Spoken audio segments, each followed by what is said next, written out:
Tudo bem, pessoal? Olha só, nessa primeira semana de aulas não presenciais, né? Eu estou aqui para conversar com vocês um pouco sobre como é que vai ser isso, tá certo? Em primeiro lugar. E em segundo lugar, um pouco sobre como vai ficar a nossa situação enquanto estudantes, né? Do primeiro ano de filosofia, nesse período de aulas não presenciais. A gente sabe que nesse momento a gente está vivendo um momento histórico que possivelmente vai marcar o nosso século, beleza? Como vai marcar o nosso século, a gente espera que seja o momento mais importante, que aí vai significar que nada pior vai acontecer, né? Que já é um momento muito difícil, imagine se acontecer algo pior, né? Então, só explicar uma coisa para vocês. Nas últimas semanas, nós não tivemos aulas de filosofia. Semana passada aconteceu isso, né, do coronavírus chegar e nos pegar de surpresa, nos colocar em quarentena, um fato que eu nunca tinha visto na minha vida e estudando história, ocorreram poucas vezes, tá certo? A última tinha sido há 100 anos atrás, 100 anos fechado, beleza? Ah, enfim, né? E essa quarentena acabou nos obrigando a reinventar, né, modos de se dar aula e de se continuar estudando, porque a vida não para, a gente só está em isolamento social. Isso quer dizer só que não é saudável sair de casa, mas a vida continua. E aí, nesse novo contexto, né, a gente já estava uma semana sem aula por causa das AV2, então, nesse novo contexto, a gente vai começar, tá certo? Fazendo uma revisão do que estávamos vendo, sabendo que a maioria daqueles conteúdos ainda não haviam sido avaliados, né? Aqueles conteúdos vistos desde o início do trimestre. Temos poucas aulas e ainda não tinha tido essa condição. Então, vamos começar também a fazer atividades referentes a esses conteúdos, tá certo? Essas atividades e a explicação sobre o que fazer está lá na agenda, beleza, da escola. Vocês vão poder ler no gestor escolar a explicação direitinho do que fazer. Essas atividades, duas delas estão no livro, que é uma atividade de leitura de texto, e aí vocês vão ler o texto e fazer os exercícios propostos depois do texto, tá certo? Outras são questões que também estão no módulo estudado, o módulo Para que Filosofia, e aí vocês vão fazer essas atividades do módulo, e ao fazer as atividades do módulo estarão também revisando esse conteúdo que nós vimos durante o trimestre e que nós estaremos estudando hoje, aqui nessa videoaula de revisão, que será breve. E existe uma terceira atividade, um terceiro exercício, que são algumas questões que estão no banco, estavam, né, no banco de dados, no banco de questões lá da plataforma da UNO, que eu organizei para vocês. São questões de vestibulares, em que vocês vão ter acesso em PDF, que eu anexei lá no gestor escolar, tá certo? E vocês vão ler essas questões e vão, claro, responder a partir daquilo que a gente discutiu, ok? Bem, essas atividades vão servir, como eu falei, de revisão e a gente vai discutir essas atividades em uma live que nós iremos marcar daqui para a próxima semana, ok?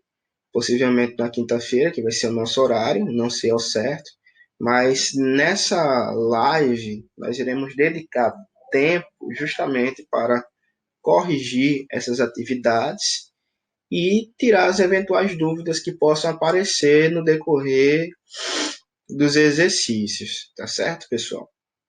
Bem, eu vou fazer uma captura de tela aqui durante esse vídeo e a captura de tela vai ser lá do livro interativo da UNO, que vocês têm acesso também através da plataforma, não exatamente como eu tenho, mas também tem acesso, e a gente vai fazer essa captura de tela, tá certo? E vendo como o conteúdo é abordado.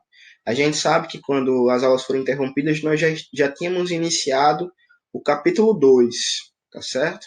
Então já estávamos nos dirigindo para finalizar o módulo para que serve a filosofia, para entrar na história da filosofia, que vai ser a parte mais longa, ok? Então, vamos começar essa revisão.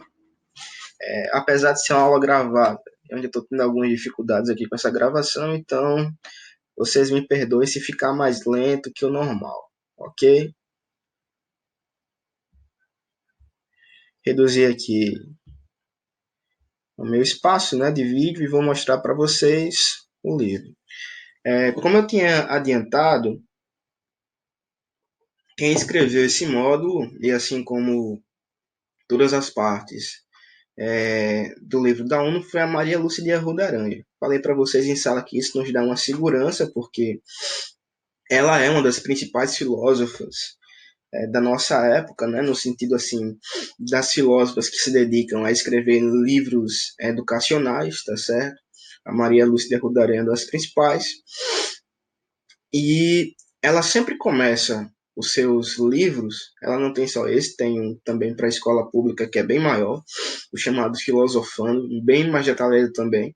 Se vocês puderem ter acesso e quiserem aprender mais aprofundadamente filosofia, é um livro recomendado. É um grande manual chamado Filosofando. Ela também começa o Filosofando nos fazendo essa pergunta, né? Para que serve a filosofia? E toda a vida que a gente vai fazer essa pergunta que vocês já devem ter feito alguma vez na vida, a gente também se pergunta o que é filosofia. Primeiro eu preciso definir o que é isso, para depois eu me perguntar se isso serve para alguma coisa. Vocês devem concordar com isso, né? Então, nesse primeiro capítulo desse módulo, tá certo? Nós não iremos somente tentar entender como filosofar, mas principalmente o que é isso que a gente chama de filosofia, para saber se é possível definir o que é isso e, em seguida, a gente tentar também entender se é possível fazer isso que a gente chama de filosofia. Tá certo? Então a gente vai iniciar aqui a passagem pelo módulo. Olha só. O primeiro ponto lançado é sobre a experiência do pensar filosófico, tá certo? A gente tem uma imagem aqui de jovens praticando um jogo a partir da robótica, coisa que vocês fazem, né? E uma citação da Maria Lúcia de Arruda Aranha, quer dizer, imposta por ela, né? Mas de um filósofo chamado Mário Porta, dizendo que a filosofia é unanimemente considerada uma disciplina teórica. Todavia, tanto o trabalho filosófico como a aprendizagem da filosofia são modos de atividade. Só se pode aprender filosofia fazendo. Tem uma frase também do Immanuel Kant, que é um importante filósofo da história da filosofia, que diz o seguinte: não podemos aprender filosofia, só podemos filosofar, tá certo?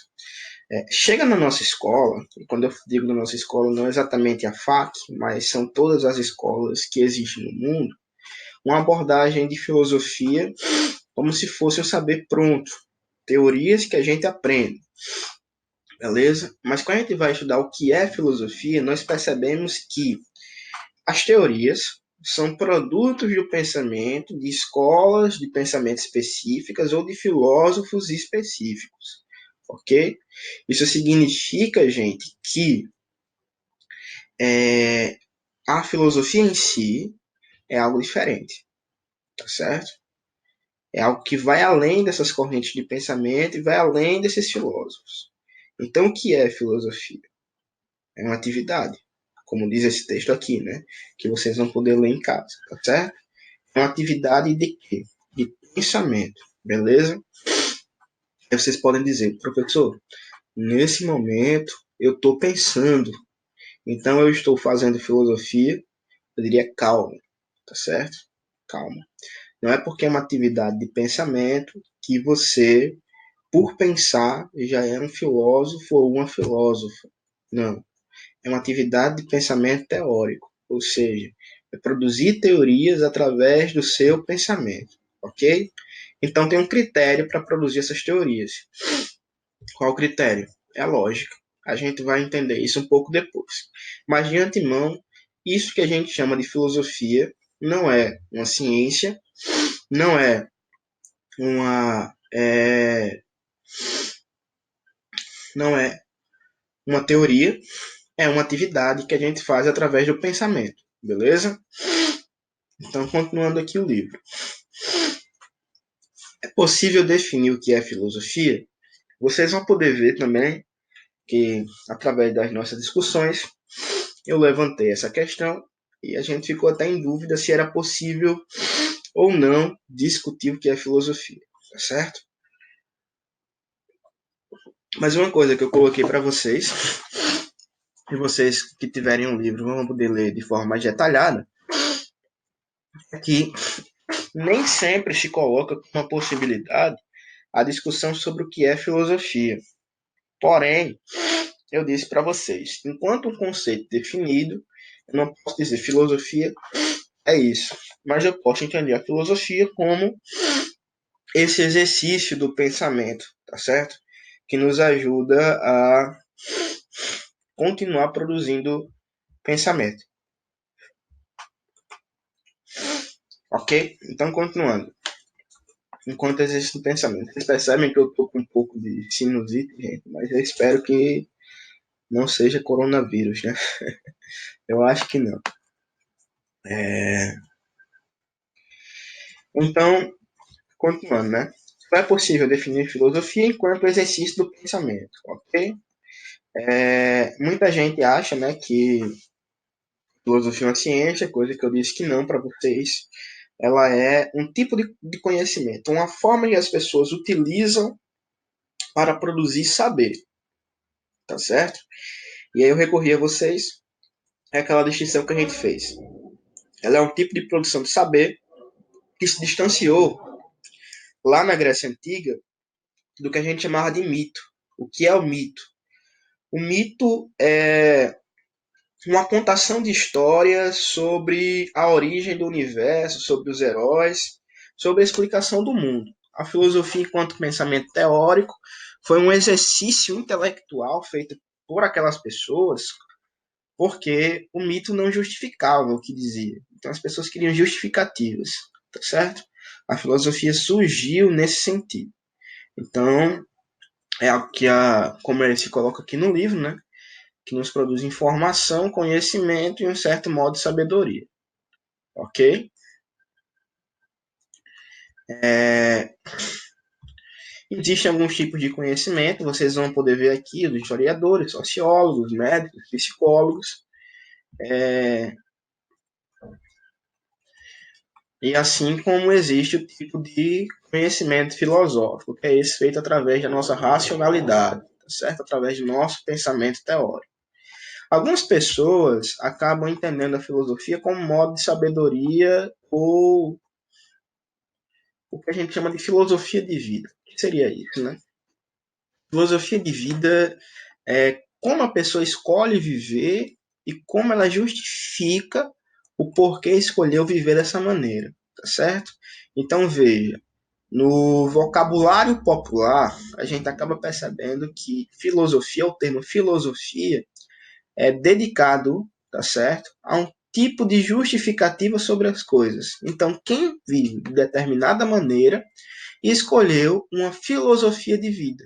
Ele está justificando a sua maneira de viver a partir daquela perspectiva, tá certo? Então, assim, no senso comum, o termo filosofia já serve para designar justificativas. Mas claro que isso não é o suficiente para definir o que é filosofia, que a gente estuda na escola, né? Enquanto um campo de conhecimento, tá certo?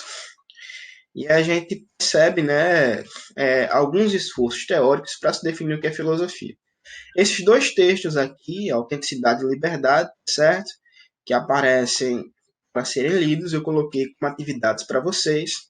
Vocês vão ler lá nas definidas páginas, né? Um texto da Simone de Beauvoir e o texto 2 de um outro filósofo chamado George Gurdjieff, tá certo? E aí fala um pouco sobre a questão da autenticidade, do um ser único, né? E da liberdade, tá certo? Vocês podem ver que a liberdade é um tema presente na constituição da filosofia. A gente só produz filosofia porque pensamos, e nós só pensamos porque somos livres, tá certo? E a gente percebeu então, né, aquela citação que eu tinha colocado para vocês no início desse vídeo, né, que não é possível aprender qualquer filosofia, só é possível aprender a filosofar. Então, é possível definir o que é filosofia? Não, não tem uma resposta pronta. Por quê? Porque se filosofia é um exercício de questionamento, eu me perguntar o que é filosofia já é estar pensando, já é tentar entender, tá certo? O que é isso. Então, por isso que a gente diz que a gente filosofa, a gente não define o que é filosofia, tá certo? Enquanto ato de pensamento. Então, olha só, pessoal. Filosofia, tá certo? Chega pra gente como um campo de saber que nos dá possibilidades de pensar sobre as coisas seguindo algum critério de raciocínio, beleza? É por isso que nós não aprendemos um conteúdo fechado de filosofia. Nós nos apropriamos dos pensamentos das outras pessoas para que a gente possa pensar sobre a nossa própria realidade. Então, durante todo o ensino médio, vocês vão, tá certo? Receber instrumentos de pensamento para pensar a própria realidade de vocês. Só que isso já aconteceu durante toda a história, por isso que a gente precisa recorrer aos principais pensadores da história. Mas não quer dizer que a gente vai estudar história, a gente vai estudar filosofia, ou seja, pensamentos, ok? E aí a gente fala, né, sobre a reflexão filosófica, que ela é radical, ela é rigorosa, ela obedece a critérios de pensamento, a gente falou sobre isso. Não é qualquer pensamento que é filosofia, mas somente o pensamento lógico, aquele que é rigoroso, tá certo? E nós falamos também que filosofia se produz através de duas coisas: problemas, que são questões, algo que precisa ser resolvido, e conceitos, que são as explicações para esses problemas, certo? Então veja, mais uma vez, apesar de ser pensamento, filosofia é algo rigoroso. Nós produzimos conceitos, que são explicações, sobre coisas que ainda não estão explicadas, tá certo? Então a gente produz filosofia através de duas coisas. Eu sei o que é filosofia? Não. Mas eu sei filosofar. Como é que eu filosofo? Me questionando. E eu me questiono para quê? Para explicar as coisas. Pronto, filosofia é isso. Se questionar, tá certo? E propor explicações lógicas para os problemas sobre os quais eu me questiono. Ok? E então, para que serve a filosofia? É uma pergunta feita já no título desse módulo da gente. A filosofia serve para muitas coisas, tá certo? Principalmente para nos tirar, tá certo? De uma condição de pessoas que só sabem de coisas óbvias. A filosofia serve para que a gente tenha fundamento sobre as coisas. Então, que a gente consiga aprender de modo mais aprofundado sobre os problemas humanos, ok? É para isso que serve a filosofia. Assim como todas as outras ciências, só que de a seu modo, né? A filosofia serve a seu modo. Só para encerrar esse nosso vídeo, tá certo? Porque quanto mais longo, mais difícil de acompanhar, né? Nós começamos a ver o que nos possibilita produzir filosofia no segundo capítulo, tá certo? Que é a condição humana. Eu falei que o ser humano é essencialmente um ser que, vivendo em sociedade, produz cultura, tá certo? E que produz cultura porque tem uma coisa chamada de linguagem. Então, o primeiro ponto que vocês precisam lembrar é que a filosofia só existe porque o ser humano que produz filosofia é um ser que tem linguagem e que produz cultura, e que é um ser que vive em sociedade. Se não fosse isso, não haveria filosofia. E só existe filosofia com humanos porque nós somos os únicos seres que temos linguagem, tá certo? E que produzimos cultura. O que é a linguagem? É a nossa maneira de atribuir sentido às coisas, tá certo? E o que é a cultura? Cultura é o nosso modo de viver no mundo. Então veja, nós temos um modo de viver nesse mundo que a gente chama de cultura, e nós estamos transformando o nosso modo de viver no mundo porque nós pensamos sobre isso. Ou seja, a gente só produz filosofia porque temos cultura e nós só modificamos a nossa cultura porque produzimos filosofia, tá certo? Então, cultura e filosofia são coisas que se relacionam. E foi isso que a gente começou a ver nesse módulo 2, tá certo? Então, fica para vocês essa videoaula com essa revisão. Qualquer dúvida, vocês vão me procurar e vão ter a live para tirar e vão ler esses textos aí do capítulo, né, do módulo, tá certo? Para fazer as atividades propostas. Espero ter explicado alguma coisa para vocês e até o próximo encontro.